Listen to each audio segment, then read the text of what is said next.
Welcome back. Chemistry classes bye Navneet sir में आपका स्वागत है। तो आज हम लोग इक्विलिब्रियम करेंगे।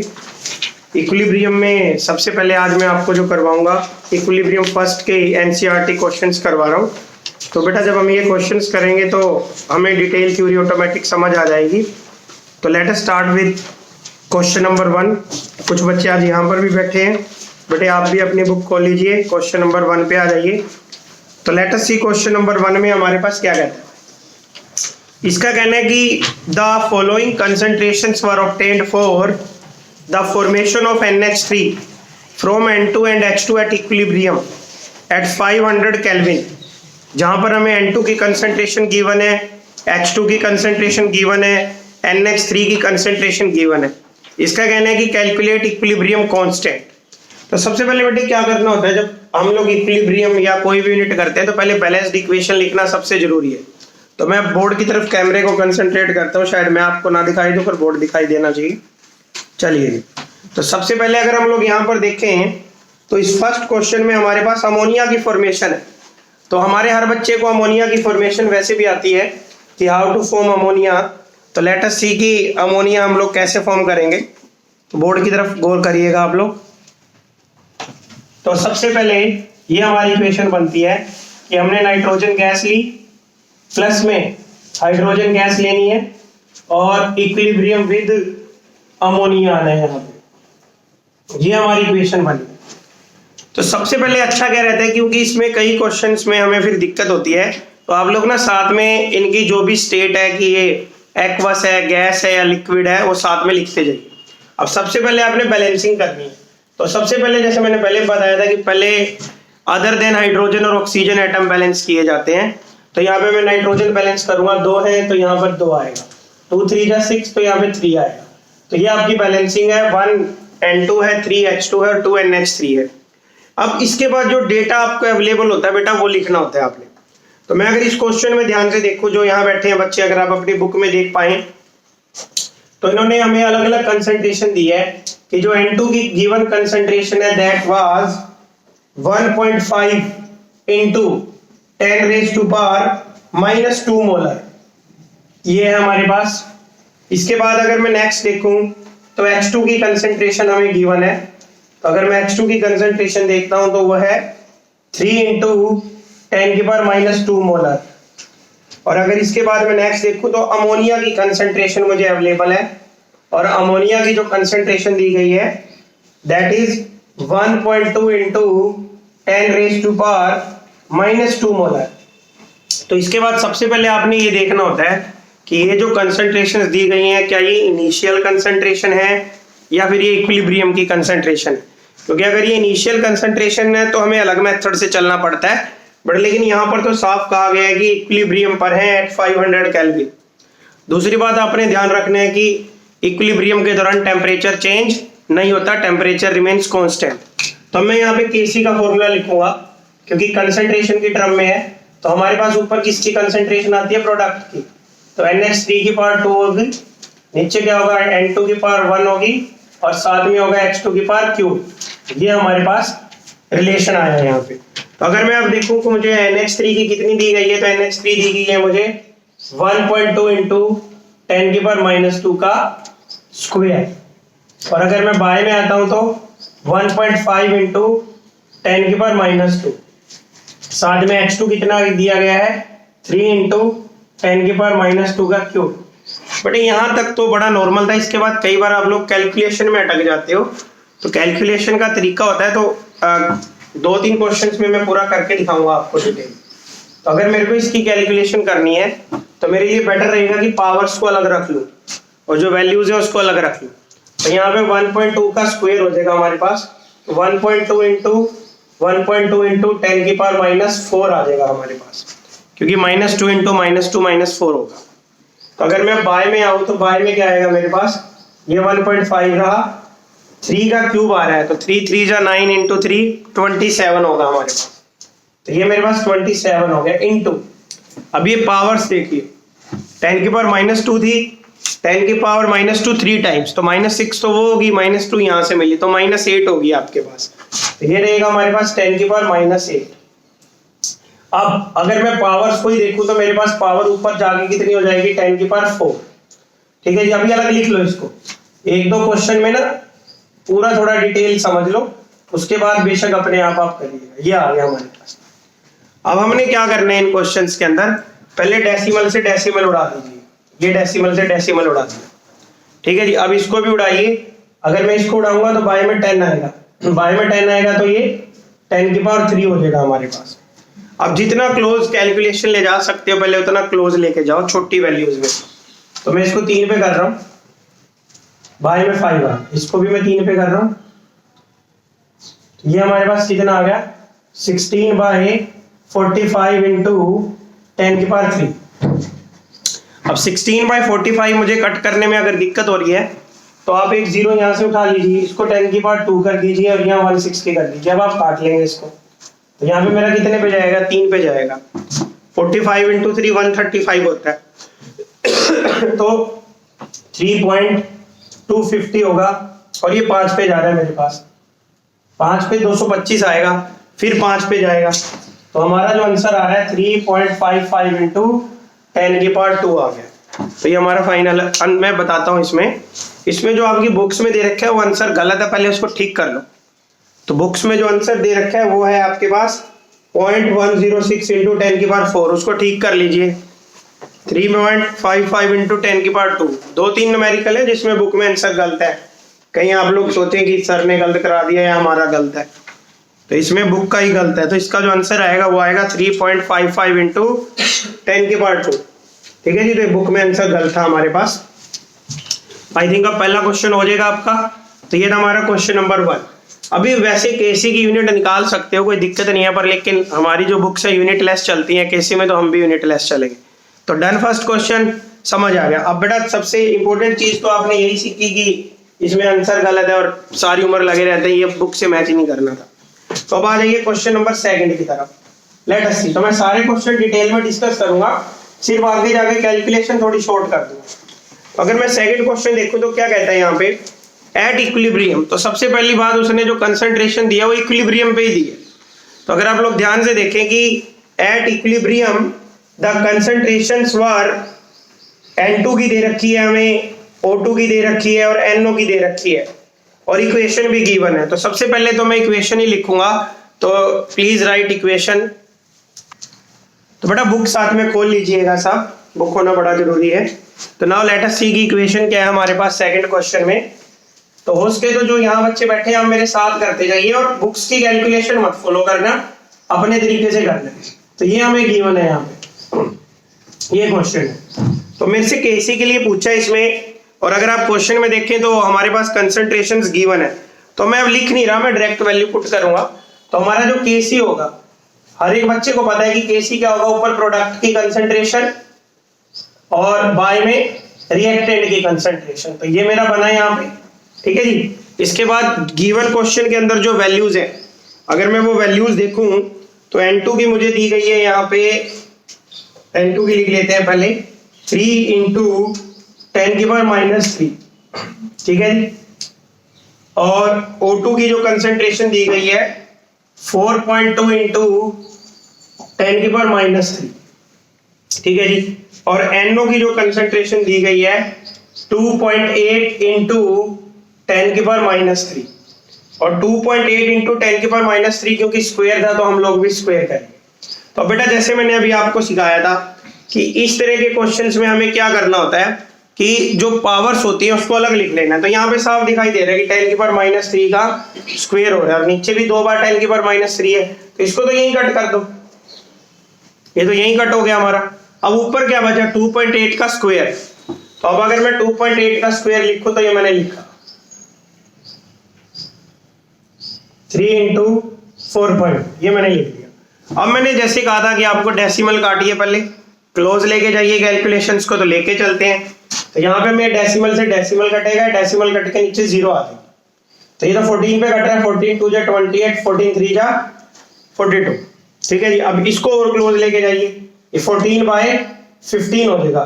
तो ऊपर कितना हो गया हमारा 28 और बाय में कितना हो गया 45। तो अब इसको जब आप सोल्व करेंगे तो आप इसको और क्लोज ले जाओ जितना लेके जाना चाहते हो। और अगर आप कर सकते हो इसको, किसी पे कट रहा देखो, ये मेरे ख्याल से नहीं कटता अब ये, तो इसको काटिएगा 0.6 पे करेंगे हम लोग। 6 5 0 आ गया, 3 ऊपर आ गया, 270 आ जाएगा, तो 0.6 हो जाएगा, 100 बचेगा, फिर कितने पे जाएगा 2 पे, तो 0.622। देखो बेटा कैलकुलेशन जो होती है वो हमेशा खुद की होती है, हर एक बंदे का अलग अलग तरीका होता है, तो जैसे आप करना चाहें वैसे कर सकते हैं। तो इसका आंसर जो आएगा वो आएगा 0.622। तो ये क्वेश्चन नंबर था हमारा सेकंड। अब आ जाइए बेटे क्वेश्चन नंबर थर्ड की तरफ।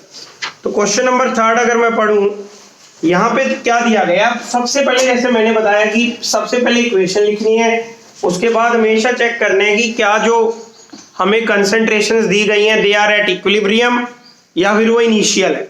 तो अब आप खुद पढ़िए पहले क्वेश्चन, कहता है कि PCl5, PCl3 and Cl2 are at equilibrium at 500 having concentration this. तो यानी ये फिर से हमें इक्विलिब्रियम पर कंसंट्रेशन दे रहा है, कहता है कि कैलकुलेट कैसे पूछा इसने फिर से। तो वही करूंगा मैं जो पहले कर रहा हूं पहले दो क्वेश्चंस में। तो सबसे पहले क्या करेंगे बेटे, हम लोग यहाँ पे इक्वेशन लिखेंगे जो हमें गिवन, ये इक्वेशन होगी जी। अब मुझे इसमें और तो कुछ करने की जरूरत ही नहीं पड़ेगी, क्योंकि जो कंसंट्रेशंस गिवन है दे आर एट इक्विलिब्रियम। तो I will just find out Kc। तो Kc क्या आएगा यहाँ पे ऊपर, PCl3 की कंसंट्रेशन इनटू Cl2 की कंसंट्रेशन, और बाय में अगर देखें तो PCl5 की कंसंट्रेशन। तो जस्ट वैल्यूज ही पुट करनी है इसमें। तो मेरे पास कितनी है PCl3 की 1.59, Cl2 की भी 1.59 है, तो 1.59 इंटू 1.59, और बाय में अगर मैं PCl5 की देखूं तो 1.41। बट इसके बाद तो कैलकुलेशन पार्ट है, तो वो आपका अच्छा होना ही चाहिए। तो मैं इसको कट कर रहा हूं, ये उड़ा दिया मैंने यहां से, ठीक है जी। इसको भी उड़ा दो, इंटू कर लो इसकी बजाय 10 की पावर -2। अब आप अप्रोक्सीमेशन भी कर सकते हैं, जो मैं कोशिश करता हूं आपको सिखाने की। अप्रोक्सीमेशन में क्या करिए आप, इसको 159 की बजाय 160 करो, इसको भी 160 करो, इसको 140 करो, इंटू 10 की पावर -2। क्योंकि मैंने कहा कि एग्जैक्ट में काफी लंबा टाइम लग रहा है, ठीक है जी, और अगर ज्यादा बड़ा पेपर आएगा तो फिर हमसे नहीं होगी, तो कोशिश करो कि अप्रोक्सीमेशन भी सीखें हम लोग। तो यहाँ पे अगर मैं 2 पे करूंगा तो इसको 8 जाएगा, ये 7 जाएगा। अब मैं कर सकता हूँ इसको, क्योंकि हमारा मैथ्स इतना ठीक है। इसको भी उड़ाना चाहे तो उड़ा सकते हो आप लोग। 10 की पावर -2 था, इंटू 10 करेंगे तो -1 बच जाएगा आपका। तो अब मैं और क्लोज लेके जा रहा हूँ, इसको भी उड़ा रहा हूँ मैं। इसको उड़ा के मैं कितना कर रहा हूँ, -1, बाय में कितना 7, 16 इंटू 8, ये आ गया 128 आ गया। तो 128 बाय 7 आ गया हमारा, इंटू 10 की पावर -1। कट करो इसको, देखो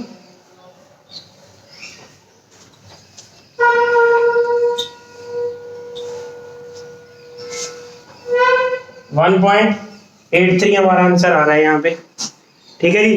तो बुक वाले का जो आंसर है 1.79 है, तो अप्रोक्सीमेशन में देखो इतना तो डिफरेंस आएगा, तो ये आपका ठीक माना जाएगा क्वेश्चन। और लेकिन इस अप्रोक्सीमेशन से एक फायदा तो देखिए, जिस क्वेश्चन की कैलकुलेशन करने में हमें 10 मिनट लगते हैं 10 सेकंड में हो रही है हमारे पास। तो ये इसका मतलब ये नहीं है कि आप कहीं पे कुछ भी कर दे। तो अप्रोक्सीमेशन आपको तब आएगी जब आप प्रैक्टिस करोगे, आप देखोगे कि आप ऐसा करने से कितना नजदीक जा पा रहे हो एक्चुअल आंसर के, ठीक है। तो आई होप अब आप लोग कर सकते हो। ये था क्वेश्चन नंबर 3। अब आज बेटा क्वेश्चन नंबर 4 की तरफ। अब थोड़ा सा डिफरेंट मोड का क्वेश्चन है जो 7.4 है। अगर मैं 7.4 नंबर क्वेश्चन में देखूं, लेट अस सी, यहाँ पे कहता है कि the value of Kc is equal to. तो अगर आप ध्यान से देखें तो आपको Kc की वैल्यू खुद दे रहे हैं इस क्वेश्चन में, is equal to 4.24 at 800 kelvin. Temperature दे रहा है 800 केल्विन। पहले इक्वेशन लिख लेते हैं। तो इक्वेशन लिखिएगा, जो यहाँ बैठे हैं आप भी करो बेटे मेरे साथ। इक्वेशन देखते हैं तो हमारी ये बन रही है,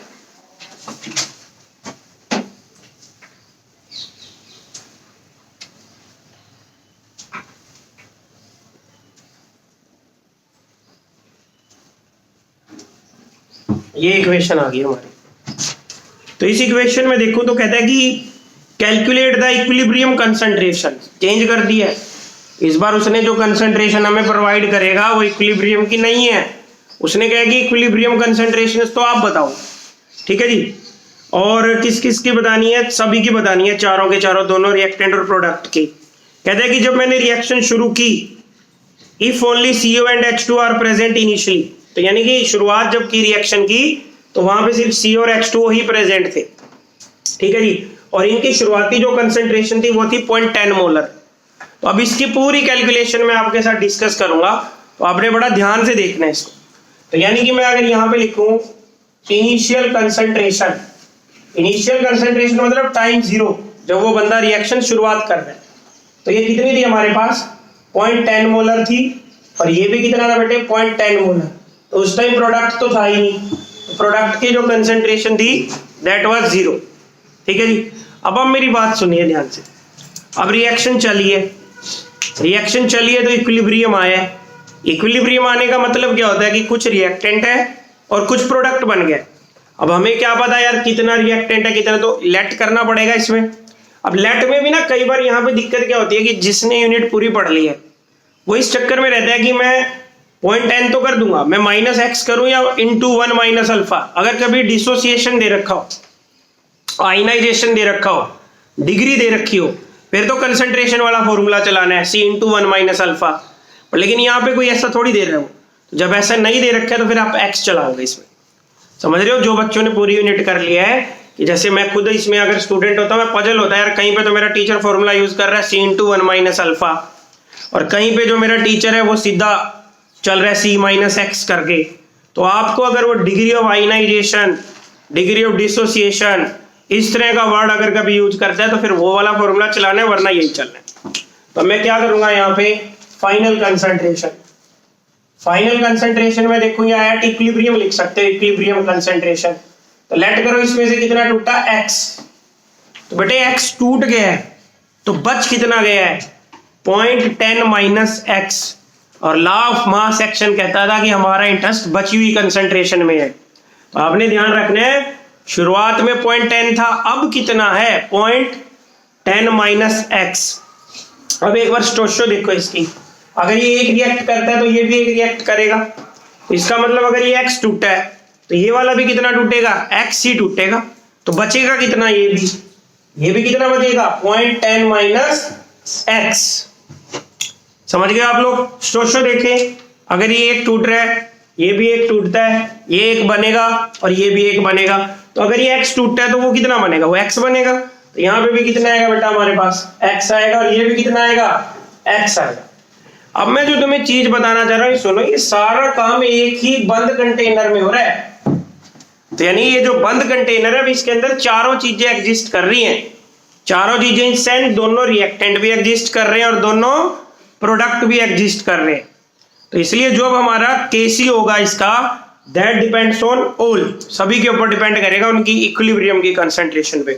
तो इसलिए अगर अब मैं इस केस में Kc लिखता हूं तो ऊपर प्रोडक्ट की कंसंट्रेशन तो मैं सीधा लिख रहा हूं, मैं वो वैल्यू नहीं लिख रहा CO2 ये वो, मैं सीधा यहां से उठा रहा हूं। तो क्या आ रहा है x इंटू x, और बाय में 0.10 माइनस x और इंटू 0.10 माइनस x, ये आ गया आपके पास। तो अगर मैं इसको और करके लिखूं तो क्या बनेगा अब हमारे पास, इधर देखिए ध्यान से, तो ऊपर क्या बनेगा x स्क्वायर और बाय में ये बन गया हमारे पास 0.10 माइनस x का स्क्वायर बन गया जी। अब Kc की वैल्यू देखिए पहले कितनी है हमारे पास 4.24। अब दोनों का जब स्क्वायर है तो मैं इसको इस तरह से लिख सकता हूं, ये लिख सकता हूं। क्लियर। अब क्या होगा हमारे पास, ये स्क्वायर इधर जाके रूट हो जाएगा। तो मैं अगर इसको लिखना चाहूं तो मैं लिख दूंगा, ये बन गया। अब बेटे हमें कई बार रूट नहीं लेना आता, ठीक है, तो मैं इतनी छोटी वैल्यू में तो वैसे फंस जाए। तो मैं अब आपको बताता हूं कि ऐसे क्वेश्चंस में फिर क्या करना होता है। ये जो वैल्यू है ना हमारे पास 4.24, इसको 424/100 ले लो, ठीक है जी। तो 424 का रूट हमें लेना आ जाएगा। हम लोग दिक्कत करते हैं जब पॉइंट्स में होता है। अब क्या होगा हमारे पास, ये दो डिजिट एक साथ, ये एक साथ, तो 2 2 जा 4, कितना आ गया 24, 2 2 4 होगा, नहीं जा रहा तो ये बन गया 20 पॉइंट, 0 लग गई। अब 2 0 ऊपर से उतरती हैं, आप सबको ही पता है। अब कितने पे जा रहे हैं हमारे पास 5 पे जाएगा, और फिर अगली वैल्यू अगर ये 5 पे गया तो वो 5 से बड़ी आएगी, तो यहाँ पे आंसर कितना आ रहा है 20.6, और रूट 100 कितना आएगा 10, समझ रहे हो मेरी बात। तो यहाँ पे जो हमारा आंसर आएगा वो कितना आएगा 2.06, तो ये वैल्यू आ गई हमारे पास 2.06 या 2.05, वो आपके अकॉर्डिंग जो भी आएगी, ठीक है जी। अब मैं इसको रन करता हूं। अब आपने क्या करना है, इनको क्रॉस लेके जाना है, ये वैल्यू इसके आगे इक्वल, तो यहाँ पे क्या रहेगा मेरा x रहेगा, ये 10 इंटू 2.06 होगा, तो ये आंसर क्या बनेगा हमारे पास 0.206, ठीक है जी। और अगर ये 0.206 बनेगा, ये x गया क्रॉस में, तो माइनस का 2.06x, ये इधर आके प्लस हो गया 3.06, ये वैल्यू इधर आ गई ना, तो 1x तो पहले से था और ये साथ में। हाँ जी बेटा प्लीज, अभी हमारा हो गया इज इक्वल टू किसके इक्वल आया 0.206, यहां से हम लोग x निकाल लेंगे 0.206 बाय 3.06, जब आप इसको सोल्व करोगे तो 0.666 आ जाएगा आपके पास, जो वैल्यू होगी 1 मिनट नहीं बेटा 0.0666 आएगी, तो 0.067 लिख सकते हैं।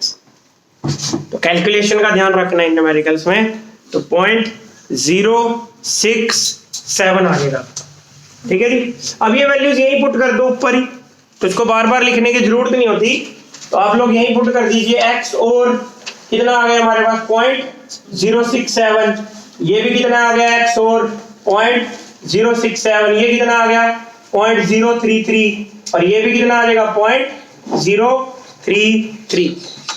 तो हमने हर एक की वैल्यू फाइंड आउट कर दी। तो ये जो क्वेश्चन है बेटे आपने पहले ही तैयार रखने हैं, पेपर में अगर हम इसको डायरेक्ट करने की कोशिश करेंगे तो नहीं होगा हमसे, तो हमें पहले वैल्यूज याद हो जाती हैं लगभग।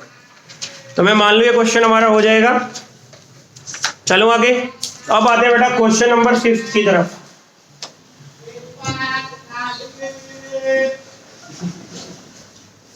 क्वेश्चन नंबर 5 की तरफ चलते हैं। अब इधर देखिएगा ध्यान से, यहां पे भी क्या कर रखा है, पहले अब आप लोग जो यहां बैठे हो ना, पहले आप क्वेश्चन खुद से पढ़ो एक बार, पहले देखो क्या जो इन्फॉर्मेशन दी गई है वो इक्विलिब्रियम की है क्या है नहीं है। मेरे को दिख रहा है फॉर द इक्विलिब्रियम, यानी एक इक्वेशन दे रहा है इक्विलिब्रियम इक्वेशन, तो मैं पहले वो इक्वेशन लिख लेता हूँ। आप लोग भी लिखिए, पहले जो मिल रही है इन्फॉर्मेशन वो कलेक्ट करें। तो ये मेरे को मिली यहाँ पे इंफॉर्मेशन, ये मैंने लिखा प्लस Cl2 गैस। अब इसके बाद ये कहता है कि the value of equilibrium constant Kc खुद दे रहा है, तो पहले Kc लिख लेते हैं। Kc इज इक्वल टू, मैं देखूं तो यहाँ पर 3.75 इंटू 10⁻⁻6 है, जबकि टेम्परेचर कितना है 1069 केल्विन, टेम्परेचर है जी 1069 केल्विन। कहता है कि calculate the Kp for the reaction at this temperature. यहां पे इन्होंने हमसे Kp की वैल्यू पूछी है, जो कि हमारा क्वेश्चन मार्क रहेगा। अब बेटे इस क्वेश्चन में अगर आप ध्यान से देखो तो हमारा रिलेशन लग रहा है Kp और Kc का, और वो मैंने आपको करवाया था कि Kp is equal to Kc RT power delta. हाँ जी बेटा इधर देखिएगा ध्यान से, तो अब हमारे पास रिलेशन लग गया Kp is equal to Kc RT delta n. यहाँ पे जो डेल्टा एन रहेगा ना वो डेल्टा एन जी रहेगा, गैसियस मोल काउंट होते हैं हमारे पास। तो पहले तो मैं डेल्टा एन जी निकाल लेता हूँ। डेल्टा एन जी होगा प्रोडक्ट के मोल माइनस रिएक्टेंट के गैसियस मोल। तो अगर आप प्रोडक्ट में देखें, पहले तो हमेशा चेक करना है कि इक्वेशन बैलेंस्ड है क्या। तो इक्वेशन बैलेंस्ड है, तो यहाँ पे कितने मोल मिल रहे हैं मुझे 3 मोल्स, और रिएक्टेंट साइड मुझे कितने मिल रहे हैं 2 मोल्स, तो 1 आ रही है इसकी जो वैल्यू आती है। तो मैं अगर अब यहाँ पे वैल्यू पुट कर Kc इज इक्वल टू कितना है 3.75 इंटू 10⁻⁻6। तो पहले एक बार चेक भी कर लिया करो कि यूनिट दे रहा है, इसकी कुछ नहीं दे रहा। अब जो R आता है हमारे पास आर यहाँ पे होता है बेटे गैस कांस्टेंट।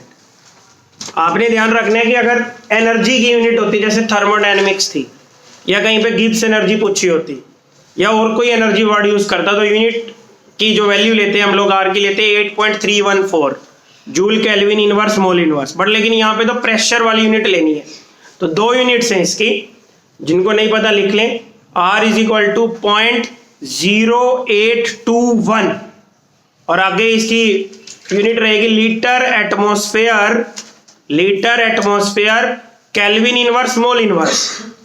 और जो दूसरी यूनिट आपकी रहेगी वो रहेगी R is equal to 0.0831 litre bar kelvin inverse mole inverse. तो अब अगर आप आजकल का जो स्टैंडर्ड वैल्यू चल रही है बार चलती है जी, इसलिए हम लोग बार वाली वैल्यू पुट करेंगे। आर की क्या वैल्यू पुट होगी 0.0831 और टेम्परेचर आप देखें तो 1069 है और वैल्यू पावर में आएगी 1। तो मैं इसको सोल्व नहीं कर रहा, मैं इसका डायरेक्ट आंसर लिख रहा हूं। तो अगर आप इसको सोल्व करेंगे तो इसका आंसर आएगा जो केपी का वो आएगा 0.033। तो ये आपकी वैल्यू आएगी 0.033। तो आपने इसको करके देखना है एक बार, बट फिलहाल टाइम की शॉर्टेज है, मैं नेक्स्ट क्वेश्चन की तरफ चलता हूं। अब अगर हम लोग हमारी बुक में देखें क्वेश्चन नंबर 6, अब थोड़ा लेवल बढ़ेगा क्वेश्चंस का, तो आपने ध्यान से देखना है। तो इस क्वेश्चन में भी अगर आप देखें तो इसका कहना है कि the value of KP for the reaction एक रिएक्शन गिवन है, पहले तो इक्वेशन लिख लेनी चाहिए हमें। तो अगर हम लोग इक्वेशन लिखते तो क्या बन रही है, आराम से करिए आप लोग भी, मैं भी लिखता हूं equation. CO2 gas plus carbon solid और इक्विलिब्रियम विद 2CO गैस, ये हमारी इक्वेशन दी गई है। अब ये कहता है कि इस केस में जो Kp की वैल्यू 3 है, तो मैं ऊपर लिख लेता हूं ताकि इक्वेशन यूज करनी पड़े तो कर लें। तो Kp इज इक्वल टू 3 है और कहते हैं कि जो टेम्परेचर है that is 1000 kelvin, 1000 kelvin temperature. इसके बाद ये कहता है कि जब हमने रिएक्शन शुरू की फिनिशली, तो CO2 का जो पार्शियल प्रेशर था, बेटे बात सुनना, पार्शियल प्रेशर होता है मिक्सचर के अंदर, ठीक है जी, तो वो 0.48 बार था और उस टाइम मोनोऑक्साइड बनी नहीं थी, 0 थी और प्योर ग्रेफाइट प्रेजेंट था। तो मैंने आपको पहले भी बताया कि जो प्योर चीज होती है उसकी कंसेंट्रेशन काउंट ही मत करो, 1 के इक्वल होती है, चाहे वो कितना भी रिएक्ट करे। तो इसलिए बेटर ये रहता है कि उसको लिखो ही मत कंसेंट्रेशन को, ठीक है जी। इसके बाद कहता है कि calculate the equilibrium partial pressure of CO and CO2। तो पहले हम लोग लिख लेते हैं यहाँ पे इनिशियल प्रेशर कि जो शुरुआती प्रेशर था वो कितना था। तो अगर मैं देखूं यहाँ पे जो इनिशियल प्रेशर था CO2 का वो था 0.48 बार, तो ये मैंने लिख दिया 0.48 बार, ठीक है जी। इसकी कंसेंट्रेशन मैंने काउंट नहीं कर रहा क्योंकि प्योर है, इसकी कंसेंट्रेशन कितनी थी, 0 थी। और फिर वही नॉर्मल हमें जो आता है कि इसने ऊपर Kp दे रखा है, तो हम लोग अपने नॉर्मल तरीके से चलेंगे एट इक्विलिब्रियम अगर हम लोग देखें तो इसमें से x टूट गया। अब जैसे बुक्स जो होंगे वो p लिखेंगे स्मॉल p, लेकिन p में फिर हमारी टेंडेंसी नहीं होती उसको सॉर्ट आउट कर पाने की, इसलिए बेटर रहता है कि हम लोग इसको x मान के ही चल पड़े। और ये कितना आएगा बेटा, क्योंकि अगर मैं स्टोशो देखनी है डबल हो रहा है, तो यहाँ कितना आएगा 2x आएगा हमारे पास। तो अब वही जो हम लोग करते आए हैं, हम लोग इसका Kp लिखेंगे। 1 मिनट के लिए इधर देखिए, Kp में ना कंसेंट्रेशन तो है नहीं, तो इसलिए P यूज होता है, वही जैसे था किसका प्रेशर CO का, और पावर कितनी आएगी 2 आएगी, ठीक है जी। पावर 2 बनेगी और बाय में क्या आ जाएगा P CO2 पावर 1, इसको तो काउंट ही नहीं करना है आपने। तो सिर्फ डिफरेंस क्या है कि यहाँ पे स्क्वायर ब्रैकेट की जगह प्रेशर वर्ड यूज होता है, ठीक है जी। अब इक्षित क्लियर है, समझ आ गया। अब वैल्यूज पुट करनी है हमने सिर्फ। तो अगर मैं अब यहाँ पे देखूं तो ये क्या बन गया हमारे पास 2x का स्क्वायर और बाय में क्या आया 0.48 माइनस x। तो इसको मैं आपके लिए पूरा सोल्व करूंगा क्योंकि यहाँ पे क्वाड्रेटिक इक्वेशन से सोल्व होगा, तो ध्यान से देखिएगा। Kp की वैल्यू कितनी है 3 है हमारे पास, तो यहाँ पे हमारे पास क्या आ रहा है ऊपर 4x का स्क्वायर और बाय में 0.48 माइनस एक्स। तो इसको क्रॉस ले जाओ, मल्टीप्लाई करो, ये आ रहा है आपके पास 1.44। जब इसकी मल्टीप्लाई की, इसको मल्टीप्लाई किया तो क्या आ रहा है minus 3x is equal to 4x square. अब आप लोगों को क्वाड्रेटिक इक्वेशन आनी चाहिए, तो उसकी टर्म में इसको लेके चलते हैं। पहले ये सारा उस तरफ चला गया तो रिजल्ट क्या हो गया 4x square plus 3x minus 1.44 is equal to 0। तो यहां तक लिख लो पहले। अब एक बार इसको क्वाड्रेटिक में बदल के दिखा रहा हूं मैं आपको। तो क्वाड्रेटिक इक्वेशन में हमारे पास क्या होती थी इक्वेशन, हर बच्चे को आती है 10th में सिखाई जाती है, ax square plus bx plus c is equal to 0। और यहां से जो x आएगा वो आएगा minus b plus minus b square minus 4ac और बाय में 2a। क्लियर सबको? तो अब आप इसमें मार्क करके रखिए, ये तो हो गया a, ये तो a हो गया इसके अंदर, और ये हमारा कौन हो गया b हो गया, और ये माइनस के साथ ये कौन हो गया हमारा c। तो ये आपने मार्क करके रखना। अब वैल्यू पुट करिए आराम से, ये यहाँ पे b की जगह कितना आ गया -3। अभी प्लस माइनस रहने दीजिए क्योंकि रिजल्ट तो बेटे प्लस में आना है लास्ट में, तो वैल्यू देखेंगे बड़ी आनी चाहिए। ठीक है जी। अब यहां पे दे रखा है b का स्क्वायर, तो 3 का स्क्वायर कितना होगा हमारे पास 9 हो गया -4। a की वैल्यू कितनी है पीछे से देखे तो 4 है, और c की वैल्यू कितनी है -1.44। तो ये माइनस माइनस क्या होगा हमारे पास प्लस। ठीक है, तो अभी जो अंदर बचेगा रूट के प्लस माइनस, ये रिजल्ट आपका प्लस में आ रहा है। तो क्योंकि मैंने पहले कर रखा है तो इसलिए मुझे याद ही आएगा 32.04। तो ये जो वैल्यू आएगी आपके पास 32.04 आएगी, और बाय में कितना था 2a इंटू मतलब क्या हो गया 2 इंटू 4 8 हो गया। तो जब आप रूट 32 करोगे, तो जब आप इसको सॉर्ट आउट करके लेके आओगे तो वैल्यू आएगी 5.66। तो ये आपने करना है। तो ये जब आप इसका रूट सोल्व करोगे तो ये -3 का तो प्लस लेना पड़ेगा हमें, क्योंकि x की वैल्यू माइनस में थोड़ी हो सकती है। तो मैं ऊपर लिख रहा हूँ, शायद बोर्ड आपको फिर दिखाई नहीं, तो मैं यहाँ लिख रहा हूँ x की जो वैल्यू आई वो कितनी आई हमारे पास -3 प्लस 5.66 बाय में 8। तो ये रिजल्ट आया हमारे पास x का 2.66 बाय 8। तो रिजल्ट क्या आएगा अगर मैं आपसे पूछूं 0.3325। इसको जब सोल्व करोगे तो 0.3325 आ जाएगा आपके x की वैल्यू। तो ये आप 0.33 ले लो, इसमें कोई दिक्कत नहीं है, इसको आप 0.33 लीजिए। अब ये वैल्यू यहाँ पुट करो ऊपर, तो अगर मैं यहाँ वैल्यू पुट करूँ तो क्या रिजल्ट आएगा 2x का 0.66, और इसमें अगर माइनस कर दूंगा तो 0.15। तो ये आपका रिजल्ट आएगा। क्लियर सबको? अब ये तो ये क्वेश्चन नंबर कौन सा था हमारा 6। तो बेटे देखने में ये क्वेश्चन मुश्किल लगते हैं पर लेकिन एक्चुअल में तो इससे आसान यूनिट ही नहीं है कोई भी। तो ये 6th क्वेश्चन था, और इसको करने के बाद आपका कंसेप्ट पूरा क्लियर हो गया। ठीक है जी। अब आइए क्वेश्चन नंबर 7 की तरफ। तो क्वेश्चन नंबर 7 अगर मैं देखूं ध्यान से, एक बार पहले पढ़ते हैं, देखते हैं क्या डिमांड है, क्या सप्लाई है, फिर रिजल्ट निकालते हैं। तो देखिएगा बेटा, यहाँ पे अब हम क्वेश्चन नंबर 7 की तरफ चलते हैं। तो ये जो क्वेश्चन है इसमें कहता है कि the value of Kc for the reaction. भाई एक इक्वेशन दे रखी है, सबसे पहले तो जो बच्चे यहाँ बैठे हैं आप इक्वेशन लिखें। तो अगर मैं इक्वेशन लिखूं तो मेरी क्या बन रही है 2a equilibrium with b plus c, ये मेरी इक्वेशन बन रही है।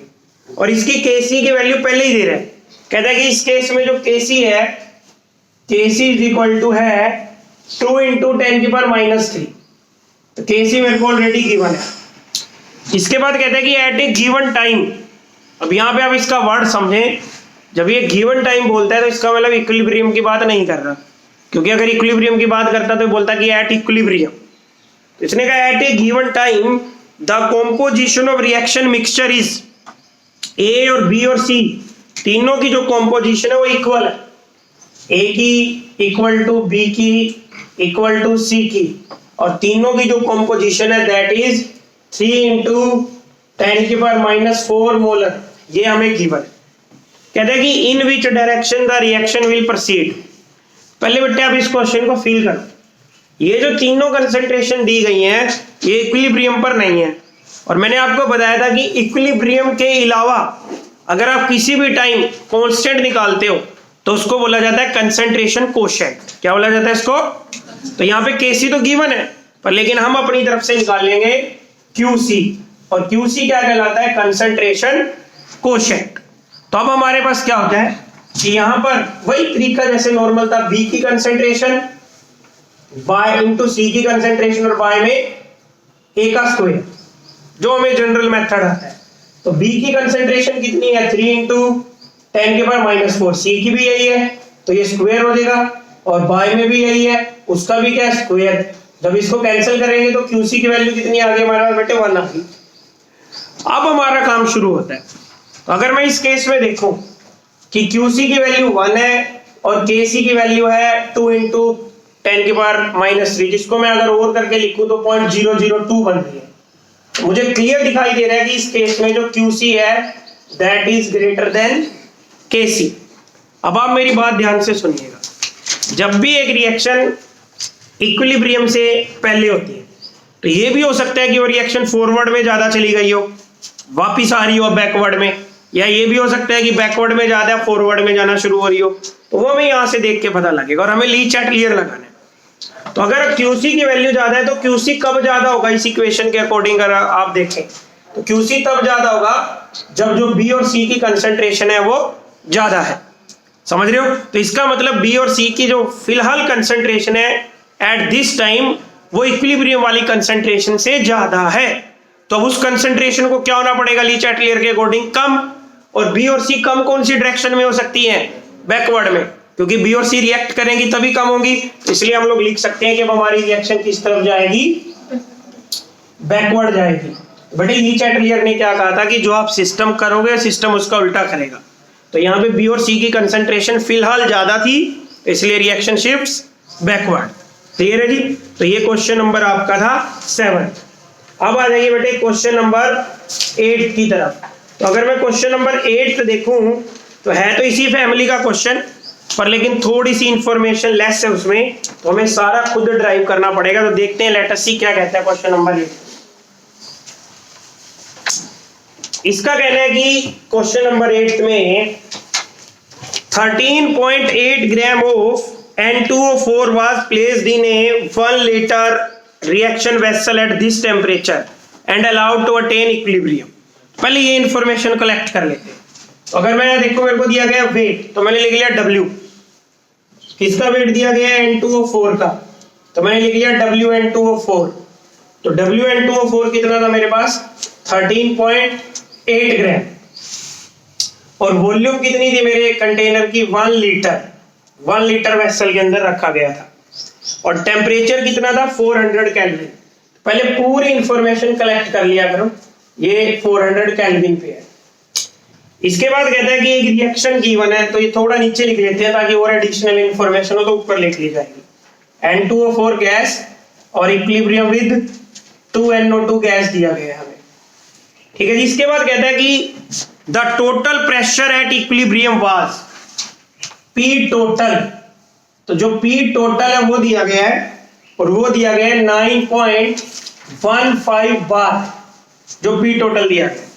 कहता है कि कैलकुलेट केसी, केसी बताना है, केपी बताना है, और पार्शियल प्रेशर एट इक्विलिब्रियम। तो N2O4 का बताना है आपने एंड NO2 का। बेटा पहले मेरी बात सुनना ध्यान से।